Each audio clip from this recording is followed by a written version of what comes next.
আজ আমার বাড়িতে আমার মাসি, ভাই, ভাইয়ের বউ, ভাস্তি সবাই আসবে। তো সেই জন্যই এই আয়োজন।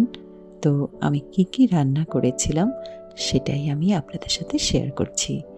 প্রথমেই দেখলেন আমি রান্না করেছিলাম পালং ডালের বড়ি দিয়ে তরকারি একটি, তারপরে করেছিলাম ডাল, আর সাথে ছিল দুধ পটল পনিরের তরকারি, মানে পনিরের তরকারিটি করেছিলাম কাবলি ছোলা আর আলু দিয়ে, সাথে ছিল চাটনি, আর পাবদা মাছের পাতলা করে একটি ঝোল বানিয়েছিলাম।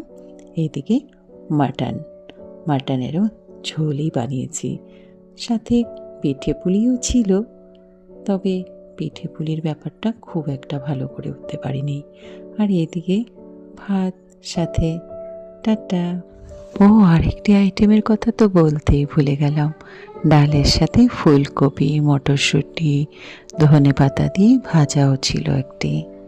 আজকে তাহলে